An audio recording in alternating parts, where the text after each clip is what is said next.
To the president now, and as you heard Alex Perez report earlier, he was in the flood zone today. George Stephanopoulos on board Air Force One with him, asking the tough questions about young immigrants, many without their parents, crossing the border, and the mother who collapsed after she was told she had reached U.S. soil. Our camera's right there.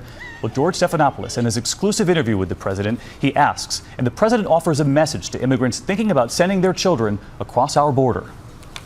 Our message absolutely is don't send your children unaccompanied on trains or through a bunch of smugglers. We don't even know how many of these kids don't make it and may have been waylaid into sex trafficking or killed because they fell off a train. We have no way of tracking that. So that is our direct message to the families in Central America. Do not send your children to the borders. If they do make it, they'll get sent back. More importantly, they may not make it. You can see much more of George's interview with the president first thing tomorrow morning on Good Morning America. George back on GMA tomorrow. Apparently, according to Capitol Hill sources, Mark Meadows thought there were things for the House Freedom Caucus, things they wanted in the bill. They weren't there, and he was a little upset. One other thing that we've been talking about is this all started when the Attorney General said, you know, we're going to have zero tolerance when it comes to breaking the law. The zero tolerance aspect continues to this day.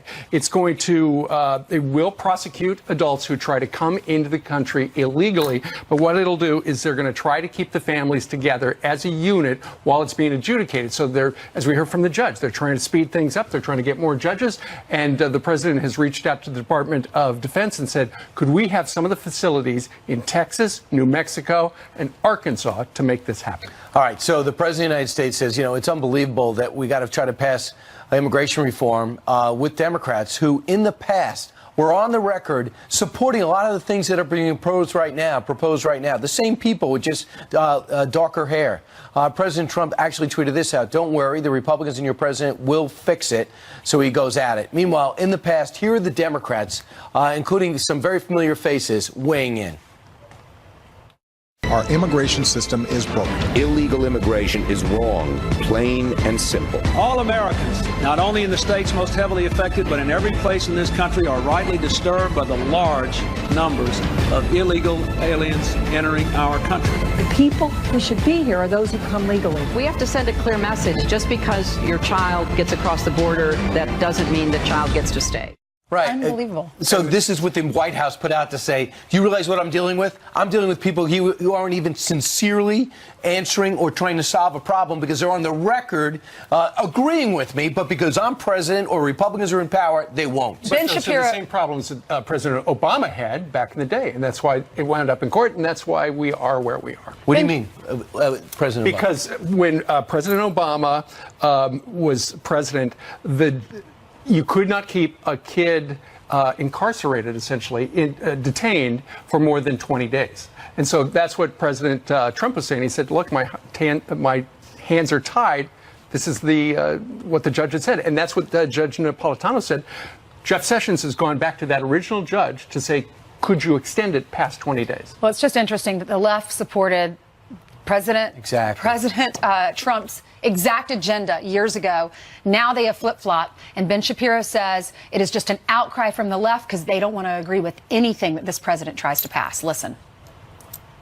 The left sort of wants it both ways. They don't want you to be able to keep the kids in prison with the parents, but they also don't want you to separate the parents from the kids, which leaves only one solution, of course, which is release the parents, which is really what they want out of this entire thing. While they're saying all of this about Nazi policy from the right is actually attempting to solve this. The Democrats want to say that the policy is awful, it's evil, it's Nazi-esque, it's Japanese internment in 1942. It's all of those things. But we're not going to work to solve it because it's all on Trump. It seems that the left is more interested in promulgating a particular feeling about this policy than they are about solving it. And how successful is Ben Shapiro now? He's got a better set, and even he's got gel in his hair. That's how successful his podcast is. But he's right on the money here again. Is there any way to win this? Besides getting 60 votes and just doing your own thing if you're Republicans. There's also video of Harry Reid saying the outrageousness of having a lottery system to welcome people into our country. That was in the 1990s. Now you can't. He was saying how outrageous the lottery system was. Todd Pyro is nearby having breakfast with friends, and he's reading the paper. And it was a real dog day at the ballpark for this baseball fan. Than any president. Make America great again And that's exactly what we're doing. That was the President of the United States yesterday with a raucous rally, which almost nobody covered. We took it wire to wire. All right, Tucker Carlson came in, said, here's the president. And 45 minutes later, you saw Tucker again. But no other network was taken. I think one took it for a minute. Yeah, I was watching Sean Hannity's show last night. I was up late, and when Tucker tosses to him, he said, "You took all my ratings tonight. Everyone was watching your show." All right, well, everybody's watching this show because they know that Newt Gingrich, Fox News contributor, former Speaker of the House, and a guy who ran for president, and he's got a book out called Trump's America, joins us live from the Washington, D.C. area. Mr. Speaker, good morning to you. Good morning. Good morning. So what do you make by the way, yes, let me just say, it should say something to people that Trump was in Duluth, Minnesota, an area that would have been historically thought of as not touchable by Republicans.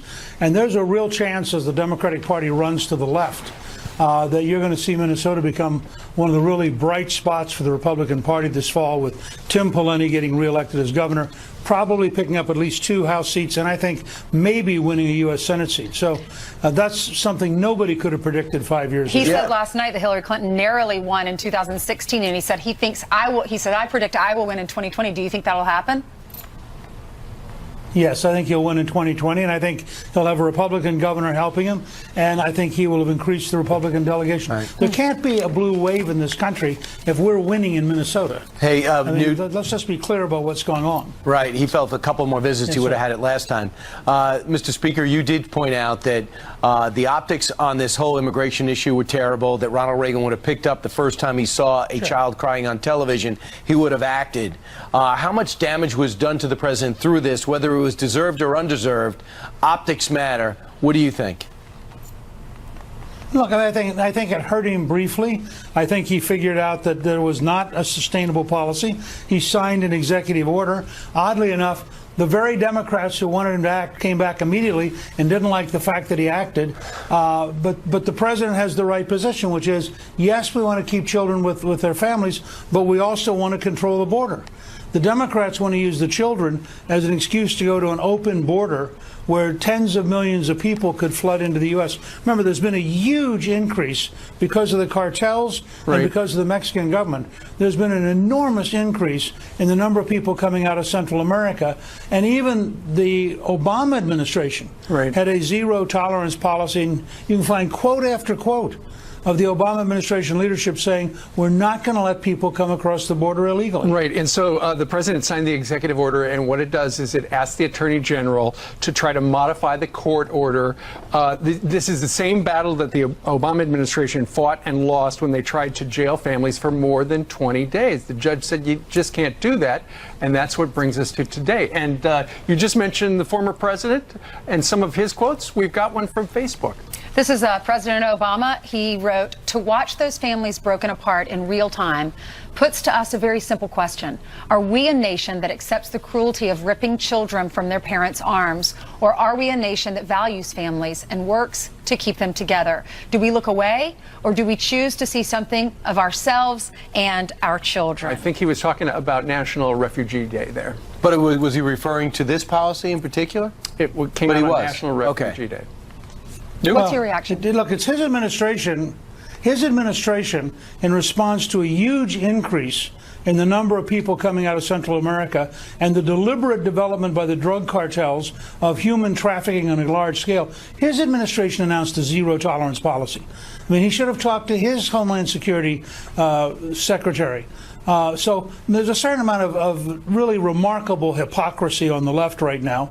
And no indication, by the way, that Chuck Schumer, for example, the Democratic leader, has any interest in fixing the law to help these children. He just wants to attack. And by the way, the Democrats introduced a bill, and all of them co-sponsored it, so badly written that it will be a major liability in the campaign this fall, because it basically provides for open borders, and all of the Democrats up for re-election co-sponsored it. None of them will be able to defend it. But Newt, if something comes out of the House and moves to the Senate, and it has some sort of protection for the Dreamers, wouldn't that be hard for the Democrats not to vote for?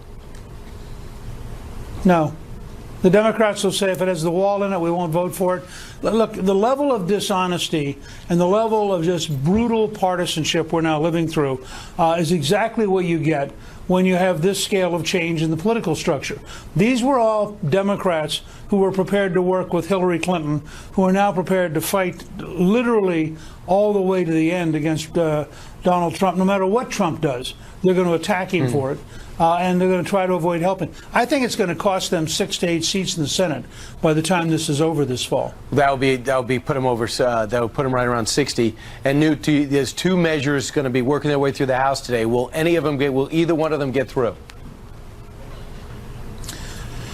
Maybe. I think it depends. I think there's real anger in the House right now. There's a real sense that this thing is totally messed up. There's a sense of really worrying about what the Senate will do or not do. I mean, I was up on the Hill yesterday talking to members, and several said to me, look, I'm willing to vote for this, and I'm going to get beaten up by anti-immigrant activists for even having anything in here that's positive about immigration, even though it does include the wall. They said what really gets to me is if I take this hard vote and then the Senate does nothing. He said, well, I'm getting beaten up for having achieved nothing. Right. And I think that's a real problem. And again, I want to come back to the real debate in this country is simple. Do you think the United States has the right to have a border that it protects? Or do you think we should have open borders and have 20 or 30 or 40 million people come here without any kind of vetting, without any kind of looking at who they are? Obviously, there are Democrats who believe they ought to have open borders. We ought to have that straight-up debate as a country. Yeah, Nancy Pelosi with homeless. Make it very clear. This is the real choice. And Nancy Pelosi with homeless everywhere says basically let everybody in.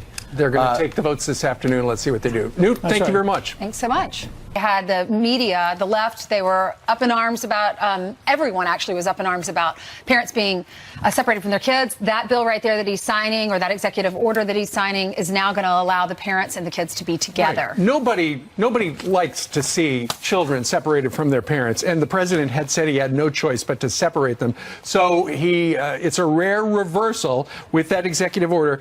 He will continue, though, and this is important, his zero tolerance policy continues. In other words, if you try to come in the country illegally, you are going to be prosecuted. If you bring children in, they're going to try to, according to this, keep the family together. They also, because the court ruling was you can't keep kids past 20 days, they're going to try to expedite the situation to get things heard faster. And the Pentagon is now involved because they're looking for I think 4 different facilities, 2 in Texas, 1 in New Mexico, and 1 in Arkansas, to handle all these people, to get them into the system, get them adjudicated, and figure out whether or not they get to stay or have to go. And here's the problem. All these countries are terrible. This Ecuador and Nicaragua is a mess. Mexico's being run by cartels. So these people say, where do I go? I'm going to go to America. So they're flooding our borders. So this is a problem. It's really not, nobody's fault in America. It's these failed governments. And the question is, long term, would it be worthy of our investment to go in there and start saying, you got to set up a capitalist system. You got to give some sense of a democratic system. The president says, Brian just says, you know what, those countries that aren't helping, we're going to cut off the aid. Right, but it could make things even worse. So House members are meeting today. They're going to try to pass 2 immigration bills. One's with the wall, one's with the separation issue. We'll keep you posted on that. But Newt Gingrich was on with us earlier, and he says that Democrats, the reason, I mean, we all thought that they would support when the president is signing that executive order, that everyone would just be, oh, that's wonderful. That's what everyone in the country wants. But that's not what's happening. If you watch some other channels, they're completely up in arms about what the president has done, and they don't support this. And Newt Gingrich says Democrats just can't get behind anything that President Trump does, even though they were for what he believes in years ago. Listen. I think it hurt him briefly. I think he figured out that there was not a sustainable policy. He signed an executive order. Oddly enough, the very Democrats who wanted him to act came back immediately and didn't like the fact that he acted. But the president has the right position, which is, yes, we want to keep children with their families, but we also want to control the border. The Democrats want to use the children as an excuse to go to an open border where tens of millions of people could flood into the U.S. By the way, if you listen to the chants on Kirstjen Nielsen, the Homeland Security Secretary who was eating dinner and got screamed at, and the manager of that restaurant thought it was a good thing, by the way, which is terrible. They were chanting open borders, basically let everybody in. Right. So what kind of country do we have if everyone can come in and out and everybody's, some people pay taxes and some people don't? It's not a country. Anyone's welcome to go in and out. I don't think that would be the definition of a country. But there's no question. This has been on the books since May 5th. Senator Sessions, Attorney General Sessions said no more tolerance. We're going to have to break up the families to send a message to other countries not to send their people here. And Newt Gingrich brought up, as we just showed you, that, for politically, Ronald Reagan would have understood instantly that crying children on TV is bad, and the president has solved the problem in the short term. Long-term answers could start today about 1 o'clock. There'll be 2 votes on 2 bills to reform immigration. Let's see if Democrats get involved. Well, we all know there's a problem at our southern border, no doubt about it. And for the president, with this rare reversal, signing this executive order, it's unusual for him to have done that, given that he was so dug in. And he had so much momentum going with North Korea and the economy. And last night in Duluth, he reminded people about that. Children to stay with parents caught crossing the border illegally. But some are already claiming his decision might not hold up in court. Here to explain, Fox News senior judicial analyst, Judge Andrew Napolitano. Okay, so Judge, essentially the executive order asked the Attorney General to get the original judge in the case that said you couldn't do this to change her mind. All right, so the president is correct that the immigration laws are not only confusing, but in some cases contradictory. One statute says 72 hours, another statute says 20 days. This was supposedly resolved in 1997 in a case called Flores, F-L-O-R-E-S, before the Supreme Court of the United States. In 2013, in the Obama administration, there was a challenge to the Flores rule in which people who felt the Obama administration was keeping children either away from their parents or in substandard facilities. For more than 20 days. For more than 20 days, went to a judge and said, put a stop to it. And she did put a stop to it. And in putting a stop to it, she said, you want to keep them more than 20 days? Hold a hearing. Now, fast forward to today. The president's saying we don't have enough facilities or judges to hold a hearing. Well, if they want to restrain people against their will, even people whose behavior is obviously unlawful. I'm talking about the adults now. And these adults are accompanied by children. They have to hold these hearings within 20 days, meaning they're going to have to get judges from New York and New Jersey and North Dakota so down it's a to manpower facility. Correct. And the court will say, look, you're the federal government. You have limitless resources. Get these judges here and get it done. Unless, one last part to this, they can get this judge to extend the 20-day period to give them a little bit more time, during which the parents will be confined with their children. When does the clock start ticking for the 20 days? That's not clear. It either starts clicking from the time the children are first restrained or the time they are reunited with their parents, which I don't believe has happened yet. You got to give DHS a little time to implement the president's order. I was hoping they could implement it with a phone call. Judge, how did President Obama handle this? President Obama colossally lost this case before Judge G. And President Obama was found, his DHS was found to be holding these children in woefully substandard facilities. I don't remember that news story. It was not publicized the way this one was, but in facilities that was harmful to their health and safety. Not government facilities, but outside facilities that the government had sent these children to. That's what Judge G's ruling essentially is. You cannot hold them in facilities that are harmful to them. So the ball is really, literally in her court. What if the facilities now aren't harmful to the children? You still can't hold them more than 20 days. So the answer is hold a hearing. Once you hold the hearing and a judge rules, you stay until we prosecute you. You go back to the country from which you came. So the president's off the hook. So the president have to have another executive order to flood the area with judges? He could do it with a phone call. Remember, these are not judges that sit in federal courthouses. These are administrative law judges that work for DHS. Gotcha. So Secretary Nielsen could do this with a phone call. She's going to take them from states where they're needed, but you have an emergency at the border, and this is the time to increase the manpower there. For every action, there's a reaction. I hope this makes sense, Brian Kilmeade. No, for me, I even pick it up, but it's nothing solved. You're laying out the challenges. It is a tremendous challenge. You could see the frustration on his face last night in Minnesota as he was explaining it. The challenge is almost overwhelming. Well, Marco Rubio's bill, the new bill, hires more judges to speed up the process. That bill and the Ted Cruz bill would reduce the 20 days to 72 hours, but it would give them the manpower, the judicial manpower with which to accomplish that. Let's see what happens. All right, Judge, thank you very much. Thanks for going to law school. You're welcome. Now I'm off to D.C. for Brett Baer and those. We're going to see you on the